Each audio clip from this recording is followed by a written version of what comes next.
Hello दोस्तों, स्वागत है आपका अपने यूट्यूब चैनल राही क्लासेस पे। कैसे हैं आप सभी लोग? उम्मीद करते हैं आप सभी लोग अच्छे होंगे। आज हम एक नई वीडियो लेकर आए हैं 12th क्लास की मोस्ट इम्पॉर्टेंट वीडियो, जिसमें आपके सेक्शन सी के कुछ डाउट्स हैं वो क्लियर किए जाएंगे। इसमें आपके MCQ क्वेश्चंस जो आए हुए हैं उनको हम सॉल्व करेंगे, उनको हम बताएंगे, उनके आंसर आपके सामने रखेंगे और आप उन्हें जो है अच्छे से अच्छे साथ में नोट करिए, उनको समझिए और फिर उनका अध्ययन करिए, ताकि आप एग्ज़ाम में आने वाले क्वेश्चंस को, खासकर ग्रुप सी जो सबसे ज़्यादा प्रॉब्लम होती है, उसको अच्छे से अच्छे कर सकें और अपने परसेंटेज में सुधार कर सकें। चलिए स्टार्ट करते हैं कि वो एक्सरसाइज आपका एक्शन सी से होगा। सेक्शन आपका जो है सी, उसी से लिया गया है सारा मैटर, और अनसॉल्व से ये मैटर लिया गया है। अगर आप लोगों के पास अनसॉल्व है तो आप अपने अनसॉल्व में इनमें उनको देख लीजिए या फिर आप उनके नोट्स बना लीजिए। चलिए देखते हैं उसका क्वेश्चन क्या है। सेक्शन सी का, सेक्शन सी है आपका ग्रामर से संबंधित। सेक्शन सी उसका जो पहला क्वेश्चन होगा, वो आपका जो है 1 वर्ड से शुरू होता है। क्वेश्चन है Pandit Nehru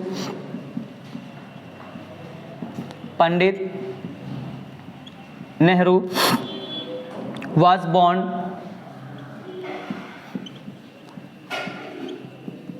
with a silver spoon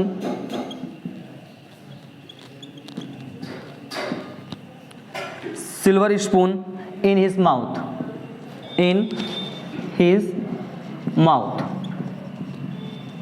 इसके ऑप्शन है, option number A a rich family, option number B है a poor family, and option number C है a middle class family,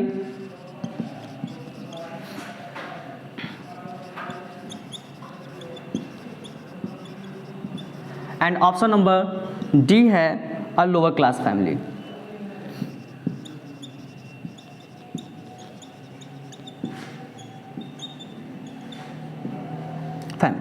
ये इसमें आपके 4 ऑप्शन दे दिए गए हैं और आपको इनका एक सही आंसर बताना है। यहां भी देखेंगे was born with a silver spoon.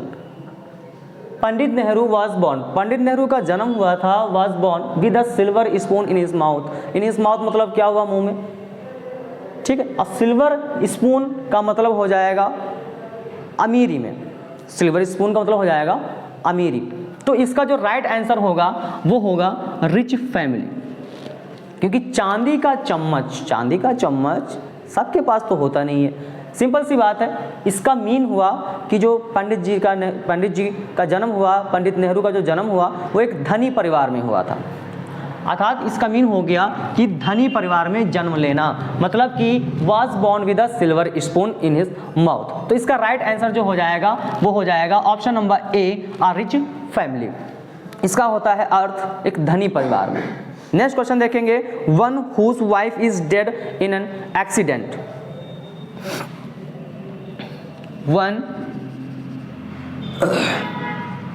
whose wife is dead in an accident.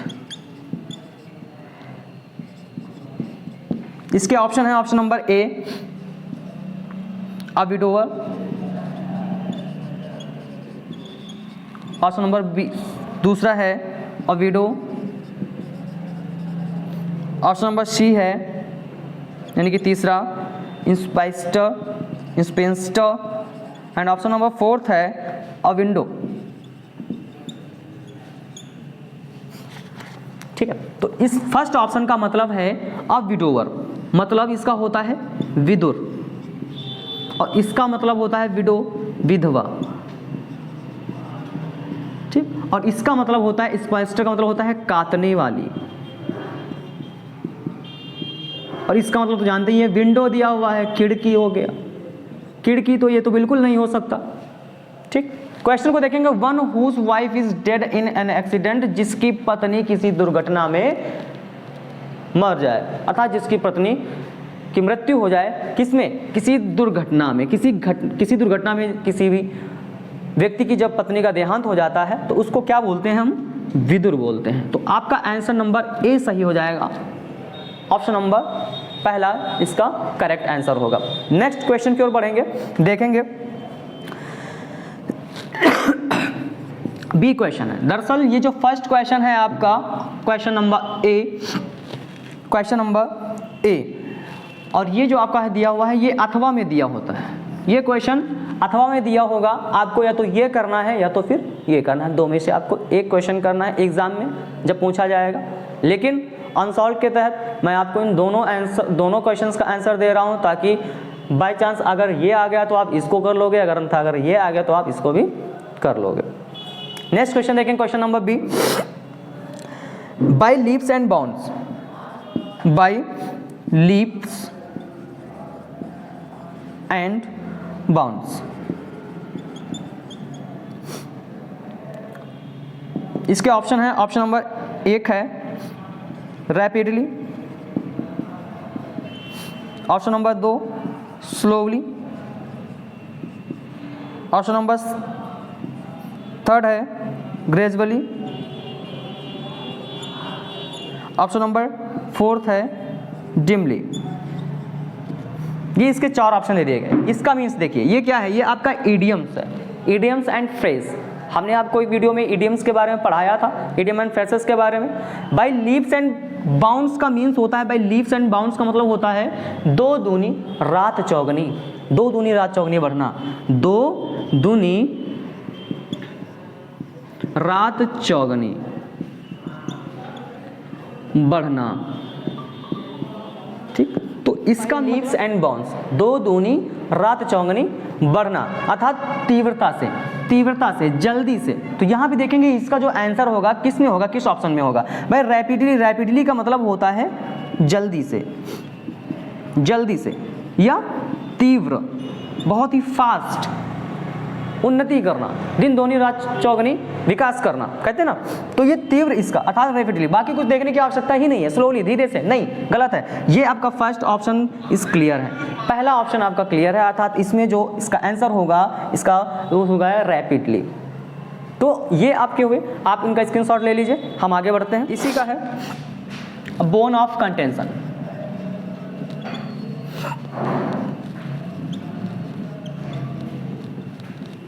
Bone of contention मतलब इसका हुआ झगड़े की जड़, इसका मीन हुआ झगड़े की जड़। इसके ऑप्शन देखते हैं, इसका आंसर किस ऑप्शन में होगा। फर्स्ट ऑप्शन है case of dispute, case of dispute. Number B है अ बोन डिसीज,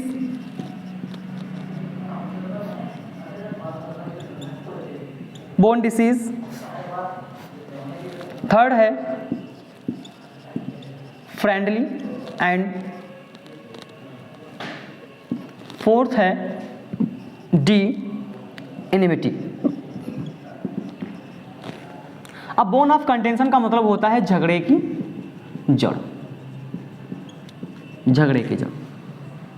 तो इसका सही आंसर देखेंगे तो केस ऑफ डिस्प्यूट का मतलब हो जाता है झगड़े की जड़, केस ऑफ डिस्प्यूट का मतलब हो जाता है झगड़े की जड़।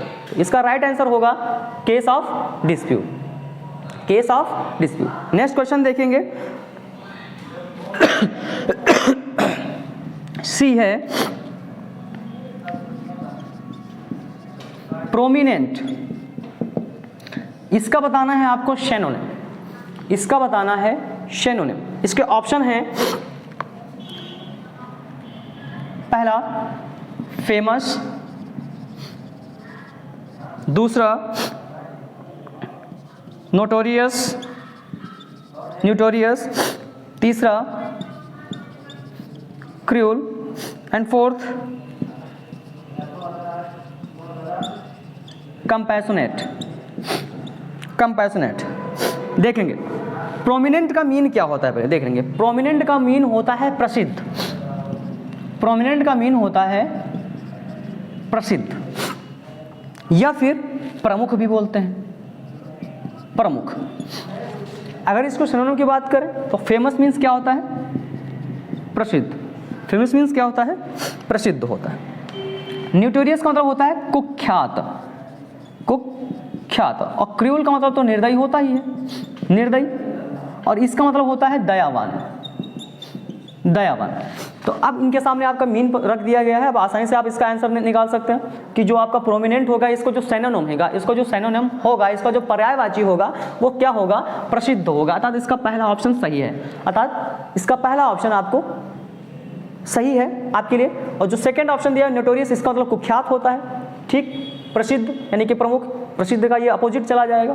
क्रूअल निर्दयी, और ये कंपनसेट मतलब दया। तो इनमें से ये रॉन्ग है, ये भी गलत है आपका, ये गलत है और ये गलत है। अर्थात सही ऑप्शन जो है आपका पहला है। नेक्स्ट क्वेश्चन देखेंगे, स्कैम। इसी में है स्कैम। स्कैम का बताना है। स्कैम का मतलब होता है घोटाला।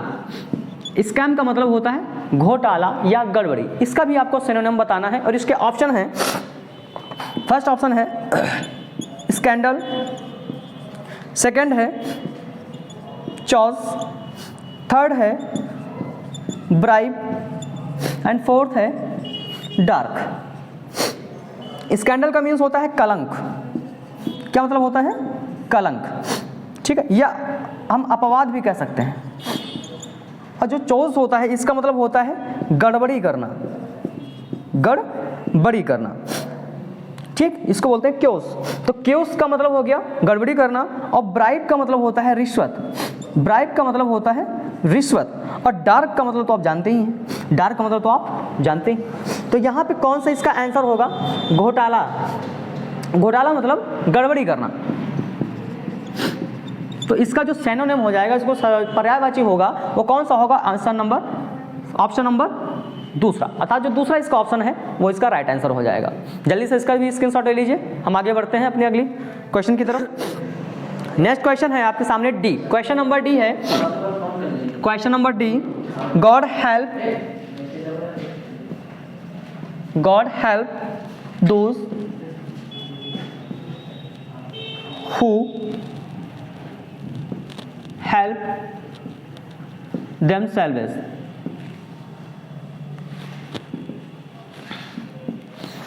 इसके ऑप्शन है first God, second help, third who and fourth themselves।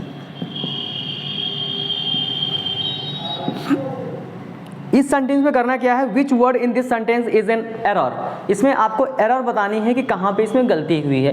तो गलती देखेंगे, गॉड हेल्प दोज, ईश्वर उनकी सहायता करते हैं, हु हेल्प देमसेल्व्स, जो स्वयं की सहायता करते हैं, जो अपनी सहायता खुद करते हैं, ईश्वर उन्हीं की सहायता करता है। तो ईश्वर सहायता करता है, ईश्वर हेल्प। तो यहाँ पे देखिए गलती यहीं पे है आपके सामने कि ईश्वर सहायता करता है, तो गॉड हेल्प्स हो जाएगा। आपका सेंटेंस प्रेजेंट इंडेफिनिट में जा रहा है, सिंगुलर सब्जेक्ट है यहाँ पे, तो जो हेल्प है यहाँ पे आपको क्या करना होगा?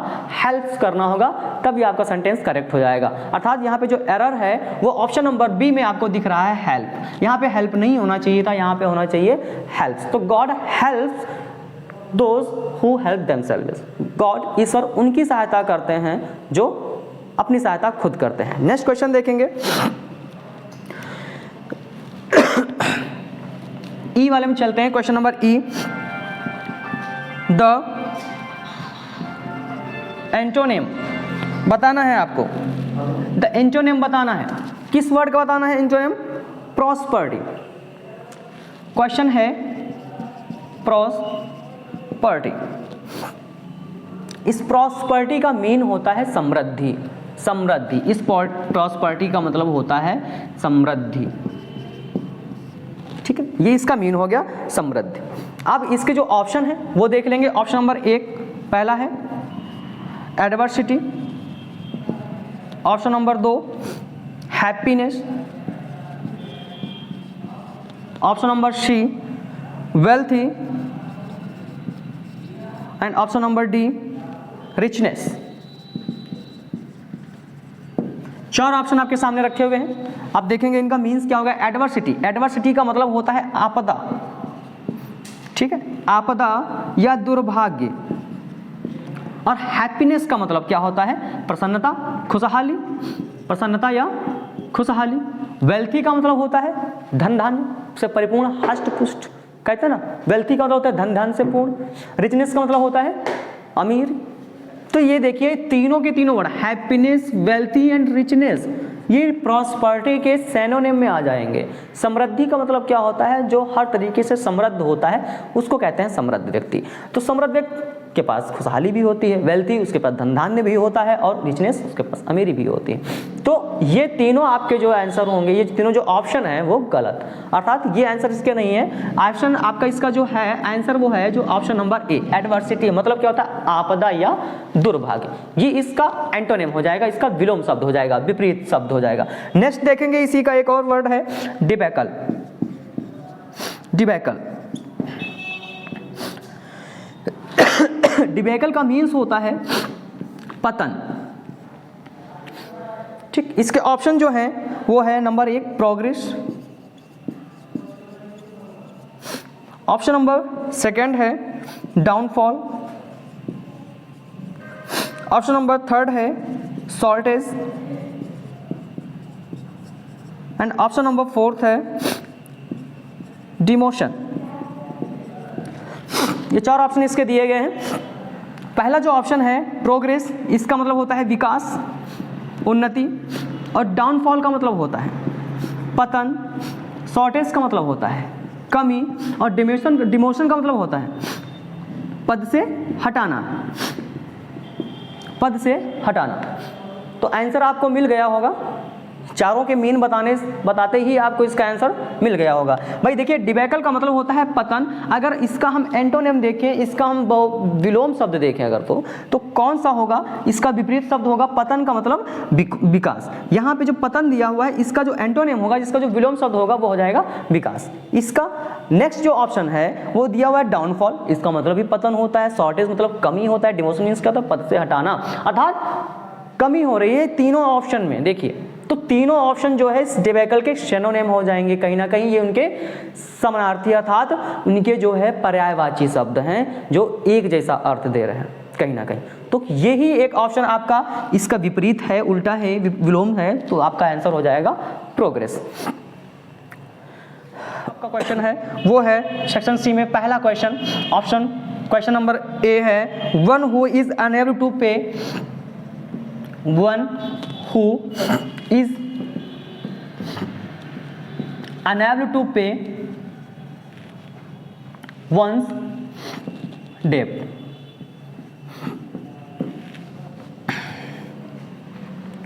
One who is unable to pay one's debt, unable to pay one's debts जो ऋण नहीं चुका पाता, अनएबल मतलब अयोग्य होता है। तो इसका ये आपका वन वर्ड सब्स्टिट्यूशन से लिया है। इसके लिए आपको एक शब्द बताना है और आपके सामने 4 ऑप्शन दिए गए हैं। फर्स्ट है इंसॉल्वेंट, सेकंड है क्रेडिटर, एंड थर्ड है डेबिटर, एंड फोर्थ है यूजरर। इंसॉल्वेंट, देखिए यहाँ पे इंसॉल्वेंट का मतलब होता है दिवालिया, इंसॉल्वेंट का मतलब होता है दिवालिया, और जो क्रेडिटर होता है उसका मतलब होता है ऋणदाता, ऋणदाता, और डेबिटर का मतलब होता है कर्जदार, कर्जदार, और यूजरर का मतलब होता है सूदखोर, सूदखोर। अब इस सेंटेंस के लिए आपको वन वर्ड निकालना है और वो आपका आंसर है इंसॉल्वेंट, अर्थात जो अनएबल होता है टू पे वंस डेब्ट वो उसको हम क्या कहते हैं? इंसॉल्वेंट कहते हैं, दिवालिया। नेक्स्ट क्वेश्चन देखेंगे। God is the supreme power of the world. इसके ऑप्शन हैं ओमनीपोटेंट,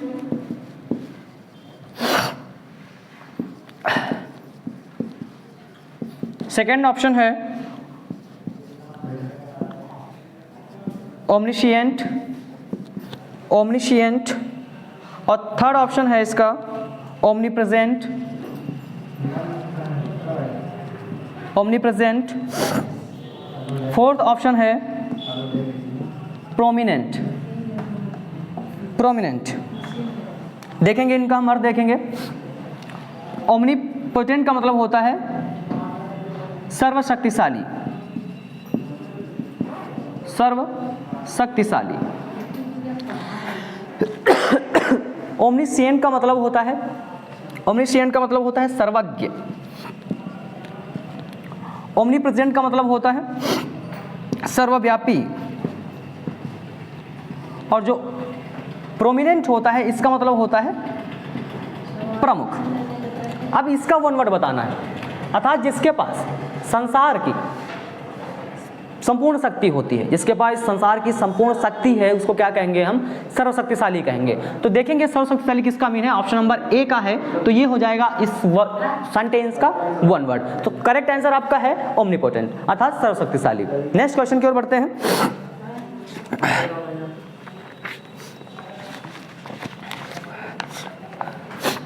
बी है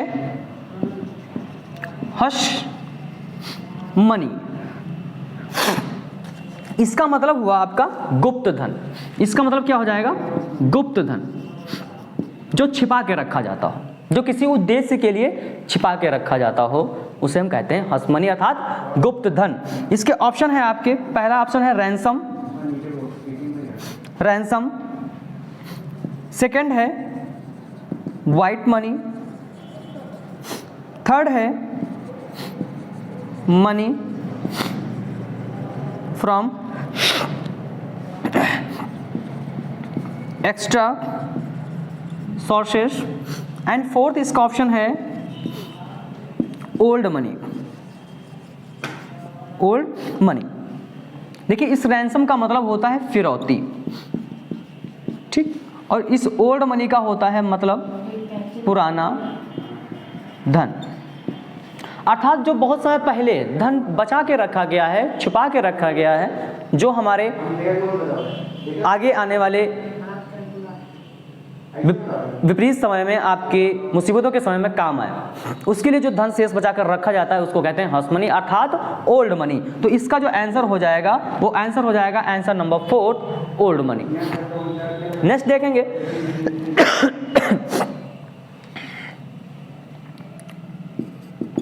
अ French leave. A French leave का मतलब होता है अचानक, बिना किसी को सूचना दिए एब्सेंट हो जाना, अनुपस्थित हो जाना, बिना किसी को कोई नोटिस दिए अनुपस्थित हो जाना। इसके ऑप्शन है, ऑप्शन नंबर 1 है अनएक्सपेक्टेड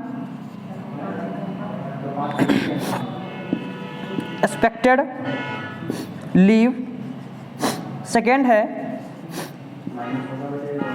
कैजुअल लीव। थर्ड है हनीमून और फोर्थ है समर वेकेशंस, समर वेकेशन। अब देखिए इसका जो आंसर होगा क्या होगा, इसका पहले हम मीन देख लेते हैं। अनएक्सेप्टेड लीव का मतलब होता है अनएक्सेप्टेड, अर्थात जिसकी कोई उम्मीद ना हो, जिसके लिए कोई नोटिस, जिसके लिए कोई सूचना दी जाए, जिसके लिए हम एक्सपेक्ट नहीं करते हैं कि वो लीव लेगा और वो लीव ले अचानक चला जाए, छोड़ जाए, उसको क्या कहते हैं हम? अनएक्सपेक्टेड लीव कहते हैं। कैजुअल लीव का मतलब होता है आकस्मिक अवकाश। कैजुअल लीव का मतलब होता है आकस्मिक अवकाश, लेकिन अचानक नोटिस कर देने के बाद में अवकाश लेना। इसमें और इसमें इतना डिफरेंस है कि दोनों छुट्टियां अचानक ही ली जाती हैं, ये बिना नोटिस के, अर्थात कोई सूचना दिए बिना ही अवकाश लेना, और ये सूचना देकर, अचानक सूचना देकर के एब्सेंट हो जाना, अनुपस्थित हो जाना। हनीमून के बारे में बताने की आवश्यकता नहीं है, हनीमून के बारे में आप अच्छे से जानते हो। समर वेकेशन मतलब क्या हुआ? ग्रीष्मकालीन अवकाश, ग्रीष्मकालीन जो छुट्टियां होती हैं उसको जो हम सेलिब्रेट करने जाते हैं वो अवकाश। तो इसका जो एक राइट आंसर होगा वो हो जाएगा अनएक्सेप्टेड लीव, अनएक्सेप्टेड लीव हो जाएगा। इसका स्क्रीनशॉट ले लीजिए हम। नेक्स्ट क्वेश्चन, आपको सिनोनिम बताना है। शी, क्वेश्चन नंबर शी है और इसको आप सिनोनिम बताना है जेनिथ। जेनिथ इसका मतलब होता है शीर्ष बिंदु, शीर्ष बिंदु। और इसके ऑप्शन है, ऑप्शन नंबर 1 है एक्मे, ऑप्शन नंबर बी है, सेकेंड है बॉटम, ऑप्शन नंबर 3 सरफेस और ऑप्शन नंबर 4 है नाड़ी। तो जेनिथ का मतलब होता है शीर्ष बिंदु। अब इनके बारी बारी से अर्थ देख लीजिए। एक्मे जो दिया हुआ है इसका मतलब होता है शीर्ष बिंदु, इसका मतलब होता है शीर्ष बिंदु। बाकी देखने की आवश्यकता नहीं है, एक्मे का मतलब होता है शीर्ष बिंदु। तो ये आपका हो जाएगा इसका सिनोनिम। इसका पर्यायवाची जो हो जाएगा वो क्या हो जाएगा, ऑप्शन नंबर फर्स्ट, एक जो पहला ऑप्शन है वो आपका इसका हो जाएगा सही आंसर। नेक्स्ट क्वेश्चन देखेंगे, wrathful। wrathful का मतलब होता है गुस्से से भरा, अर्थात जो गुस्से से भरा हो उसको कहते हैं wrathful। अब इसका ऑप्शन क्या है, इसमें जो ऑप्शन है नंबर 1 है फ्यूरियस, ऑप्शन नंबर 2 है डिलाइटफुल, नंबर 3 हो गया ड्यूटीफुल और नंबर 4 हो गया हार्मफुल। इसमें बताना है। फ्यूरियस का मतलब होता है गुस्से से भरा हुआ, क्रुद्ध व्यक्ति, ठीक है। डिलाइटफुल, डिलाइटफुल, डिलाइटफुल का मीन्स होता है प्रसन्नता से भरा हुआ, ड्यूटीफुल कर्तव्यनिष्ठ और हार्मफुल हानिकारक। इसका जो सिनोनिम होगा गुस्से से भरा, अर्थात जो wrathful दिया हुआ है गुस्से से भरा, इसका जो हो जाएगा गुस्सैल। गुस्से से भरा मतलब क्या होता है, गुस्सैल। और फ्यूरियस का मतलब भी क्या होता है, गुस्सैल। तो इसका जो आपका आंसर हो जाएगा वो क्या हो जाएगा, फ्यूरियस हो जाएगा। ये इसका सही आंसर हो जाएगा। नेक्स्ट क्वेश्चन की ओर बढ़ते हैं। A postman goes doors to deliver the letters.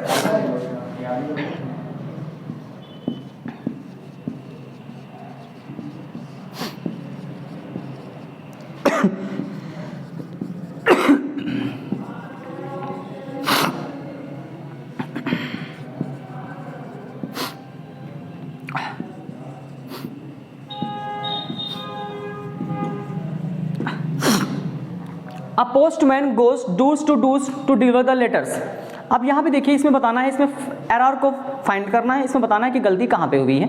ये आपका क्वेश्चन नंबर डी है, सेक्शन सी का क्वेश्चन नंबर डी। और इसमें आपको बताना है कि आपका राइट आंसर क्या होगा, कहाँ पे गलती होंगी। हेलो, अरे बता रहे हैं कि वीडियो ऑनलाइन क्लास कर लें तब भी बढ़िया।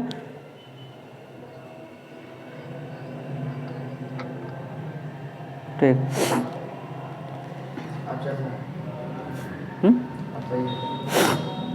अ postman goes doors to deliver the letters. अब इसमें देखेंगे एरर कहाँ पे है। इसका ऑप्शन है, ऑप्शन नंबर फर्स्ट है doors to doors, second option है टू, थर्ड ऑप्शन है डिलीवर एंड फोर्थ ऑप्शन है letters. Letters. A postman goes, एक पोस्टमैन गोज जाता है doors to door. Doors to door का मतलब हुआ दरवाजे तक, प्रत्येक के दरवाजे तक, हर दरवाजे पर जाता है। डिलीवर द लेटर्स, पत्र देने। पोस्टमैन हर दरवाजे पर पत्र देने जाता है। तो यहाँ पे देखिए दरवाजे, जो डूज टू डूर लिखा हुआ है यही आपका एरर है, अर्थात यहाँ पे डूज टू डूर नहीं होगा, यहाँ पे डूर टू डूर हो जाएगा। इसका करेक्ट आंसर हो जाएगा option number first, doors to door. अर्थात यहाँ पे होना चाहिए क्या, डूर टू डूर। यहाँ पे आपका होना चाहिए a postman goes door to deliver the letters. Next question की ओर बढ़ेंगे। क्वेश्चन नंबर ई है, इसमें आपको बताना है एंटोनिम, एडियोसिटी। देखेंगे यहाँ पे, एडियोसिटी का मतलब होता है धृष्टता। इसका मतलब होता है धृष्टता, दृष्टा। इसके ऑप्शन है कॉर्टेसी, सेकेंड है ब्रेवरी, 3 है जेलेंट्री गैलेंट्री, तीसरा है गैलेंट्री और चौथा है क्रुएल्टी। क्रुएल्टी आप देखेंगे इसका एंटोनिम क्या होगा, धृष्टता का एंटोनिम क्या होगा। इसका मतलब होता है विनम्रता, कॉर्टेसी का मतलब होता है विनम्रता, ब्रेवरी का मतलब क्या होता है बहादुरी, गैलेंट्री का मतलब होता है शौर्य और क्रुएल्टी मतलब होता है क्रूरता। तो धृष्टता की अगर हम बात करें तो इसका जो एंटोनिम होगा वो क्या हो जाएगा, विनम्रता। धृष्टता कहें तुम्हारी इतनी हिम्मत, धृष्टता तुम्हारी इतनी हिम्मत कि तुम मुझसे इस तरह से पेश आओ, अर्थात मिसकंडक्ट करना, गलत आचरण से काम करना, तो उसको कहते हैं धृष्टता। तो यहाँ पे क्या हो जाएगा, इसका जो एंटोनिम हो जाएगा वो विनम्रता हो जाएगा। नेक्स्ट क्वेश्चन देखेंगे, डिलेमा। डिलेमा, डिलेमा का जो मीन होता है वो होता है असमंजस। असमंजस, इसके कई सारे मीन्स होते हैं, जैसे असमंजस भी हो जाता है, दुविधा भी हो जाता है, ठीक है, और संकट भी हो जाता है। इसका मतलब संकट भी हो जाता है, कई सारे इसके मीन्स हो जाते हैं। इसका जो ऑप्शन है, इसका एंटोनिम बताना है, इसका जो ऑप्शन होगा फर्स्ट है क्या होगा कि पहला है मिसफॉर्च्यून, मिसफॉर्च्यून, सेकंड होगा एडवांटेज एंड थर्ड होगा लॉस एंड फोर्थ होगा डिजास्टर। तो देखेंगे इसका जो आंसर होगा क्या होगा, पहले इसका मीन देख लेते हैं। मिसफॉर्च्यून का मतलब होता है दुर्भाग्य, दुर्भाग्य, ठीक है, असमंजस, दुविधा, नहीं दुर्भाग्य, मिसफॉर्च्यून, दुर्भाग्य। और एडवांटेज का मतलब हो जाएगा लाभ, लॉस का मतलब हो जाएगा हानि, और डिजास्टर का मतलब होता है आपदा। तो देखेंगे असमंजस, दुविधा और संकट, इसका जब हम एंटोनिम बात करेंगे तो यहाँ पे देखिए मिसफॉर्च्यून का मतलब होता है दुर्भाग्य, जो कि इसी से रिलेटेड होता है। यहाँ पे दिया हुआ है लॉस, हानि, वो भी इसी से लिए होता है। डिजास्टर मतलब होता है आपदा, आपदा होगी तो संकट होगा, हानि होगी तब भी संकट होगा, दुर्भाग्य होगा तब भी संकट होगा। मतलब इसका जो राइट आंसर हो जाएगा वो हो जाएगा ऑप्शन नंबर सेकंड, एडवांटेज। इसका मतलब होता है लाभ, ठीक है, लाभ या फिर खुशी, आनंद, एडवांटेज। तो ये आपका इसका आंसर हो जाएगा सेकंड आंसर। तो इस तरह से आज हमने दो सेक्शन, मतलब यानी कि सेक्शन सी के दो पार्ट हमने कंप्लीट करवाए। आशा करते हैं आप सभी को ये अच्छे से समझ में आ गया होगा। और अब अगर इनसे रिलेटेड अगर इस तरह का एग्जाम में आता है तो आप इसको बहुत ही अच्छे से करके आएंगे, क्योंकि बारीकी से एक एक वर्ड के बारे में आपको बताया गया कि इसका मीन क्या होता है, अगर इसका मीन ये होगा तो इसका अपोजिट क्या होगा, इसका सिनोनिम क्या होगा, इसका इडियम्स क्या होगा, इसका सब्स्टिट्यूट क्या होगा, करेक्ट सेंटेंस क्या होगा, इसका इसमें कौन सा जो सेंटेंस है जिसमें क्या गलती है। तो इस तरह के जितने भी डाउट्स थे इनमें हमने देख लिए, और अगले ही वीडियो में हम इसके आगे का पार्ट और लेकर आएंगे। तब तक आप इसे अच्छे से नोट करिए, उसको समझिए और लर्न करिए। धन्यवाद।